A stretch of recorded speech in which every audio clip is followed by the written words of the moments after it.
So I'd like to start this talk titled The Dharma of Gratitude with some points about Buddhist cosmology.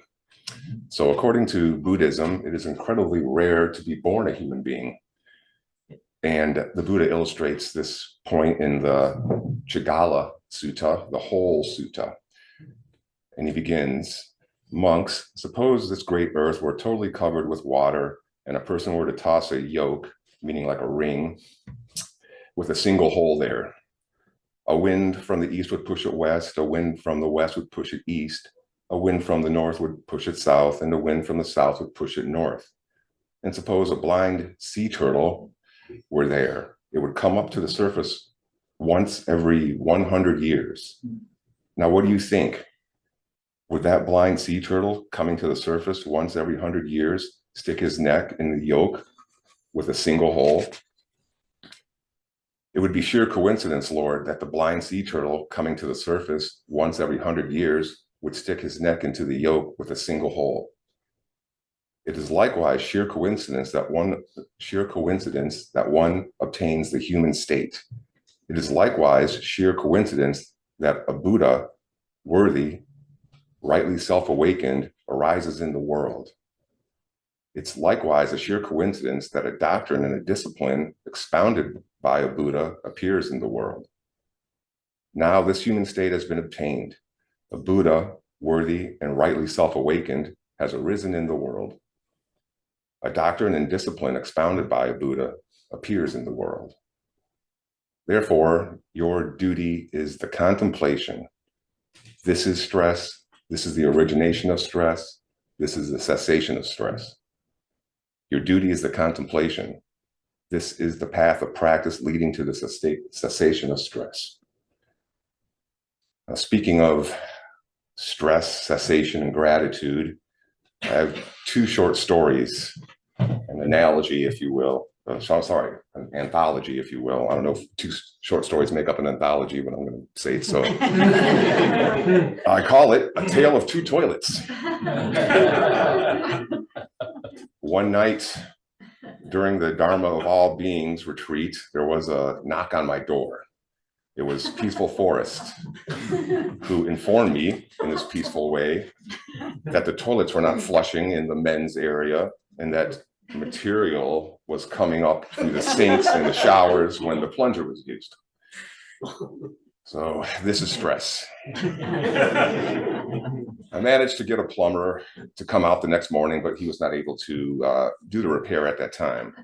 I don't know if Bodhisattva Joe Patterson is here, but he made a valiant effort to do the repair, and we did discover it was a ruptured main and with root incursion. And the repairs were done the following Monday. The cessation of stress. Along with the cessation, gratitude. Gratitude for the absence or the non-arising of more unpleasant conditions. Peaceful Forest knocked on my door and he said what he said.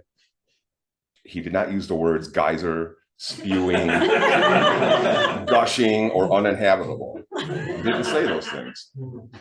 So there was gratitude, thankfulness for arisen dharmas and also for non-arisen dharmas.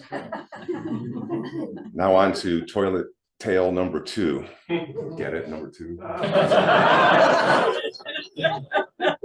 It's thematic within my anthology. The following week, we hosted a Vipassana retreat of about 38 people or so. The retreat was in full swing when I received a 7 a.m. text from Kelly, the chef. The text read, and I'm quoting, "Good morning. Looks like there's a clogged, in parentheses, really gross situation, toilet in the women's bathroom." And then she helpfully added a kind of a 1,000-yard stare shock emoji like this. So that was helpful. And then she ends with, "Sorry to start your day with that." So off I go to confront this really gross situation. And I read really gross in my mind I was preparing, for grossness overflowing and material everywhere. It was close, but it was contained within the toilet. So no containment breach. And the plumber got it sorted out later that morning. And plot twist, do you know why the toilet backed up? Paper hand towels. A wad of them, according to the plumber. Never mind. So yeah, it was outrageous. This particular group is quite familiar with the Auspicious Cloud Retreat Center infrastructure, and just basic adult common sense says you don't flush paper towels down the toilet. But the likely cause was not that group, but maybe some young children that were staying briefly with their father in that building was the likely cause. We'd like to think so, but we're letting it go. The investigation's over, it's fine. So both situations were manageable and could have been so much worse. With the cessation of stress arises gratitude. In the hierarchy of Buddhist cosmology, there are beings in higher realms of existence, and there are beings in lower realms. Beings in these so-called higher realms, heavens, if you will, don't really experience any suffering or stress. And they're unaware or unconcerned about the Dharma and karma, and abide in a world of pleasure and bliss. And there's no impetus or drive for awakening because there's no stress, no discomfort.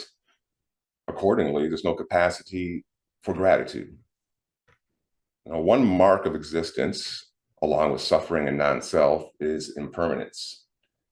And when those wonderful karmic conditions and causes have been exhausted, there will be change, and it could be quite jarring.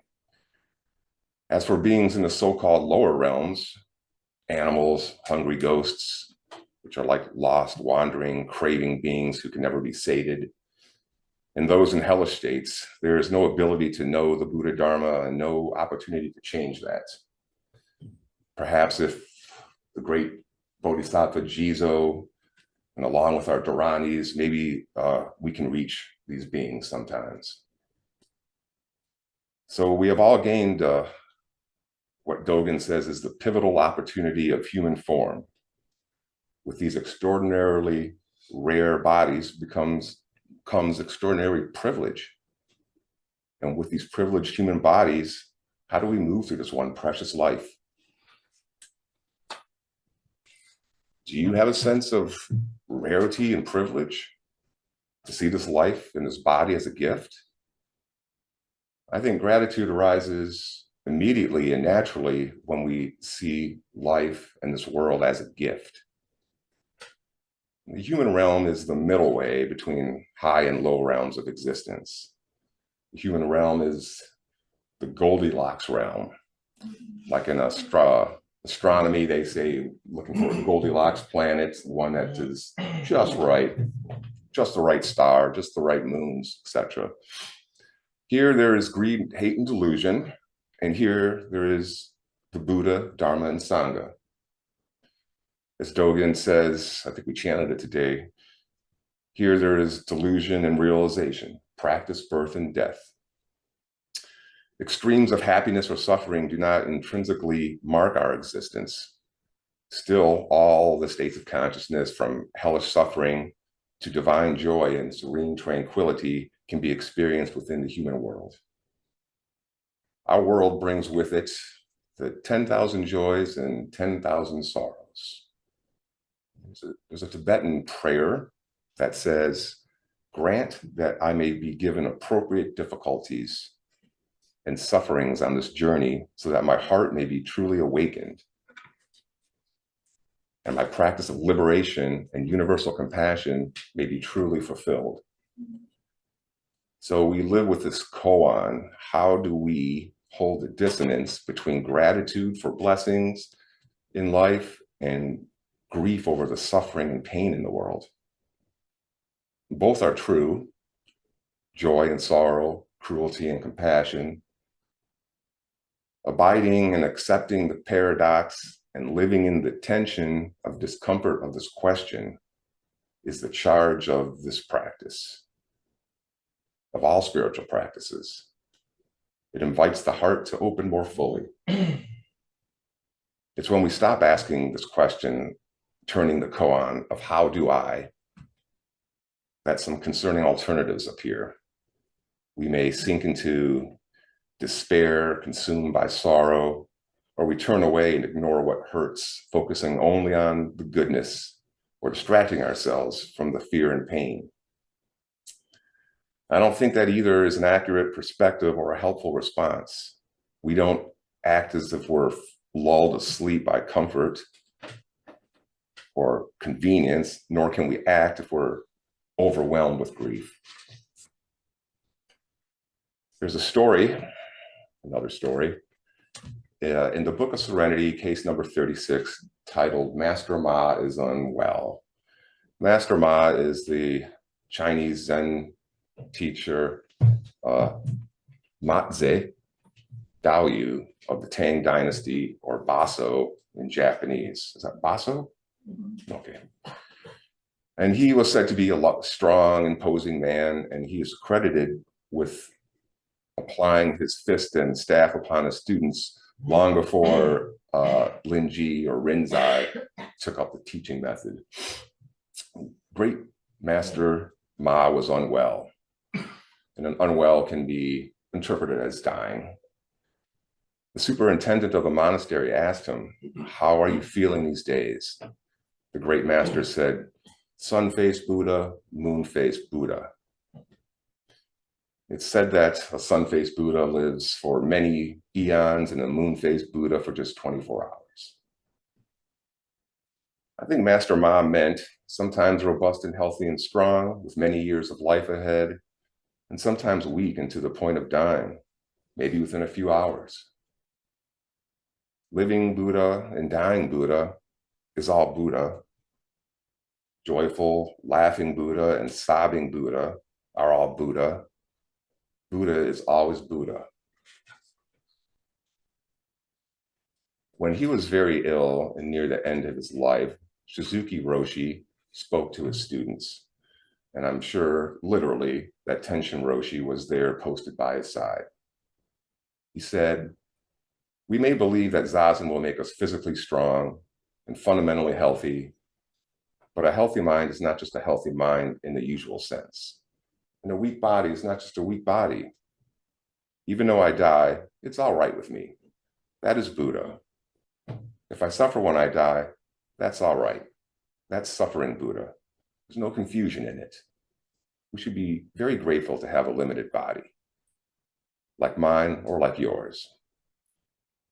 So Suzuki Roshi had the capacity for gratitude, even towards the end of his rare and precious life. There's a Nichiren Buddhist sutra called The Contemplation of the Mind Ground. And in this sutra is a teaching called the Four Depths of Gratitude. These are gratitude for one's parents, gratitude for one's teacher, gratitude for one's country or society, and gratitude for the three treasures, the Buddha, Dharma, and Sangha. So no doubt that 1 in 3, gratitude for our parents and our country, may be difficult or even impossible at times. This too is moon-faced Buddha. What about gratitude for one's teacher? I would expand that to encompass all of our teachers, including difficult times and persons. Anyone and anything can become our teacher. Kiki, the temple cat, is a good teacher. She says, "This is how to relax, human, observe." And when we chant our meal verse, we reflect on the effort that brought us this food and consider how it comes to us. This is acknowledging our debt of gratitude, and we question whether we are worthy of this offering. A debt of gratitude is a heartfelt acknowledgement, a humble recognition for those beings who help us in myriad ways. We say thank you. We express our gratitude, our gratefulness. Now, what can I do? How can I help? And we avow our debt of gratitude. We realize the emptiness, the boundlessness of the giver, the receiver, and the gift. There's a Buddhist system of practice called Gyōzan, or mind training. This comprehensive training system involves 7 points of practice that comprise 59 slogans of specific points of practice. And the central theme of Gyōzan practice or training is recognizing that we can use our difficulties and problems to awaken our hearts, to wake up. Our obstacles, our difficulties are themselves the raw material necessary for transformation. Slogan number 13 is to be grateful for everyone. According to the slogan, we should be especially grateful for having to deal with annoying people in difficult situations, because without them, again, we'd have nothing to work with. Without them, how could we practice patience, exert mindfulness, loving kindness, or compassion? It is by working with these challenges that we grow and develop.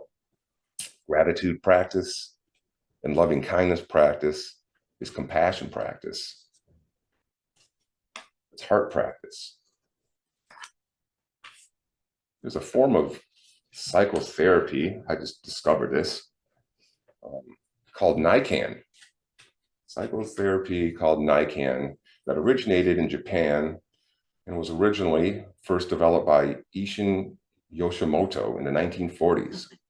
He was a devout Pure Land Buddhist.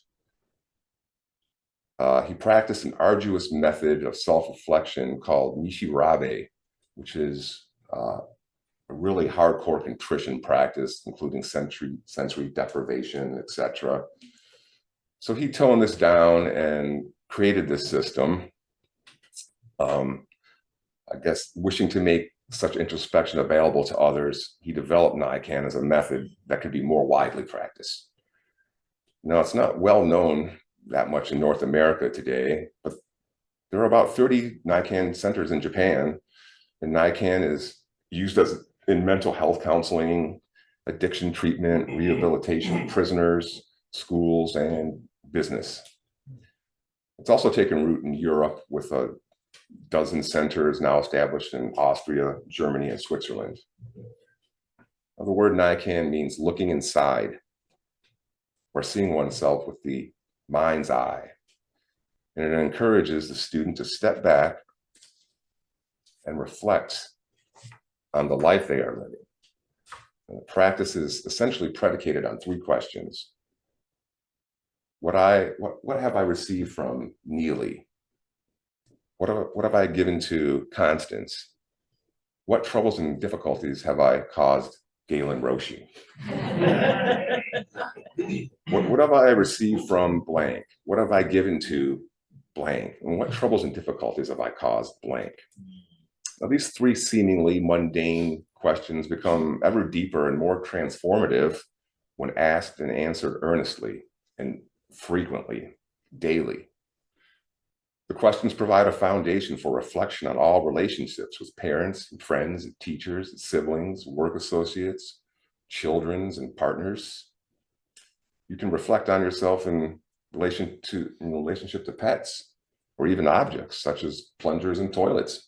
You can reflect on a specific period of time, one day, or maybe you can reflect on the Thanksgiving visit to your family.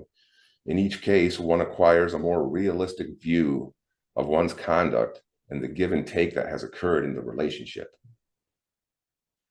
Nikan practice has its Buddhist roots.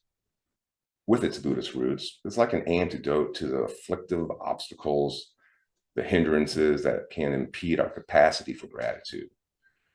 And some of these hindrances are lack of awareness, lack of reflection, lack of knowledge, the giver is unknown, the assumption that others know that I'm grateful, procrastination, if not immediate, one's gratefulness may decrease with time, forgetfulness, laziness, entitlement, I have a right to receive what I received.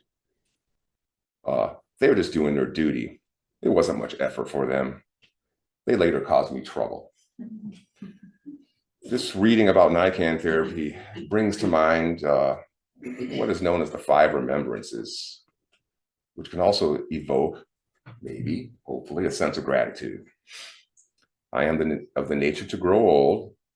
I cannot escape old age.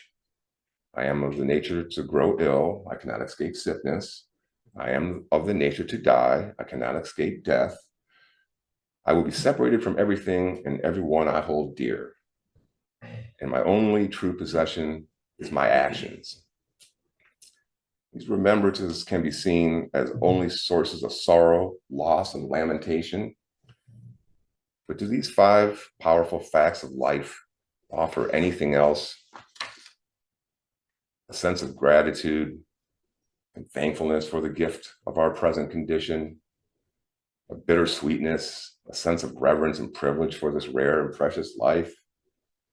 Can this teaching elicit a sense of appreciation and gratefulness for this exquisitely painful and beautiful world we inhabit? 10,000 joys and 10,000 sorrows, sun-faced Buddha and moon-faced Buddha. Thank you.